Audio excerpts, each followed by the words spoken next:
If you know me, you'll know that one of my favorite things to do is to read. I have always been a huge reader. I've been a big fan of reading pretty much since I learned how. But today we're gonna take a look at some of my recent favorite books.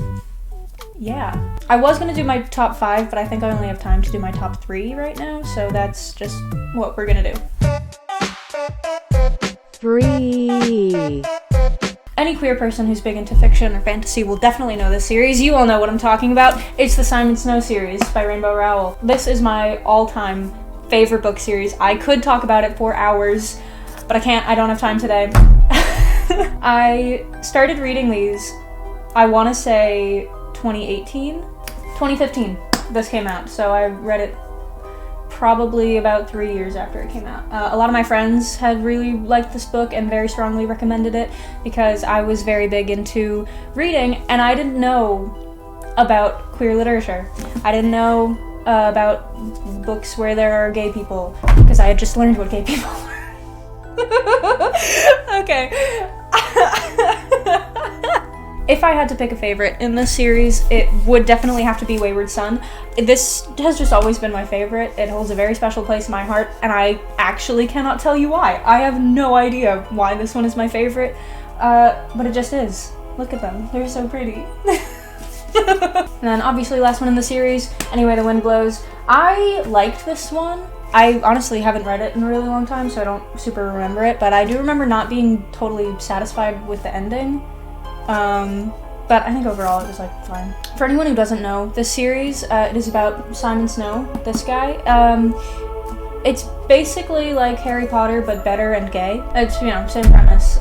Orphan boy finds out he's magic and is sent away to British magic school and then finds out he's the chosen one. But that is pretty much where the similarities end, I think. I've never actually read Harry Potter. It's not interesting. I tried to. I didn't like it.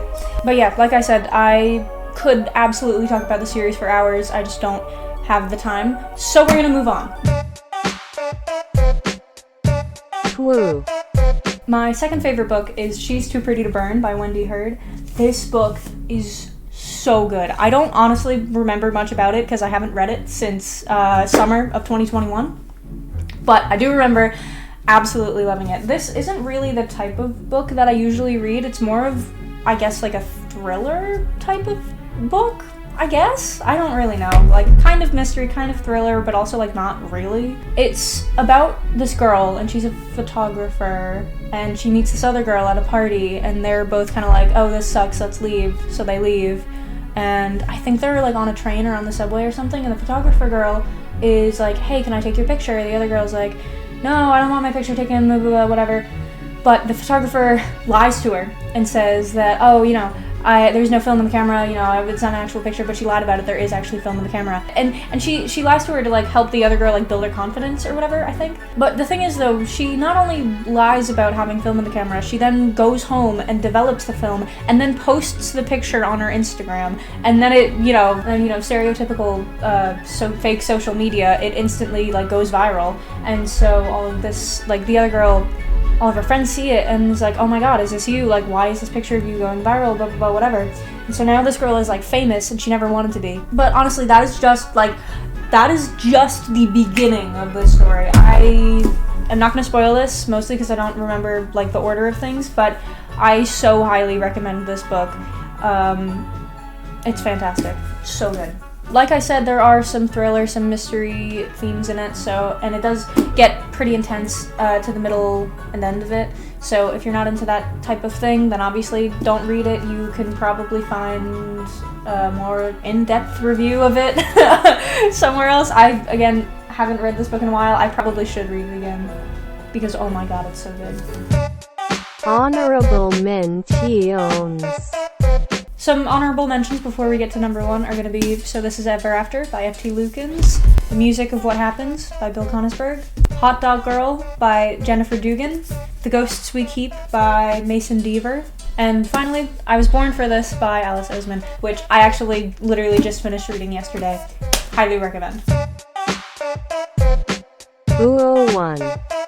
Finally, we have my all-time favorite book, which is actually not a book that I have with me right now because one of my friends is borrowing it, but it is Loveless by Alice Oseman. Oh my god. What a fantastic book. I read this book in probably April or March, like early to mid-spring of last year, and I'm not even kidding, it absolutely changed my life. It is about this girl who's starting her first year at university with her two best friends, and she has like never ever felt romantically attracted to anyone. She's never been in a relationship, never had a crush on anyone, anything like that. So for her first year at university, she decides, she's like, okay, this is when like everything's gonna change, like I'm finally gonna, you know, be with someone, whatever. She like makes a whole plan for herself. So she meets her roommate. She wasn't expecting to have a roommate, but she meets her roommate, and at first she like does not like her at all. They are pretty much like complete opposites. But you know, as the story goes on, as they get to know each other better, they get really, really close. And Georgia is the main girl's name. She meets a lot of new people, and with the help of a lot of new friends, she finds out that she is aromantic and asexual. Loveless is an extremely well-written, like heart-wrenching, hilarious book about discovering and learning about who you really are. And I know that sounds cheesy, but oh my god, it's so good. This book holds such a special place in my heart that I cannot have it. Like no other book will be able to beat this for me. Like I said, it's incredibly well written, and you know, it has really, really helped me learn more about me and myself, and certain things about me that I didn't know before reading this. Anyway.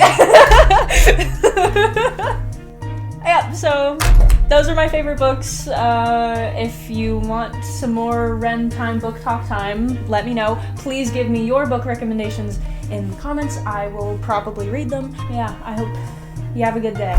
Bye.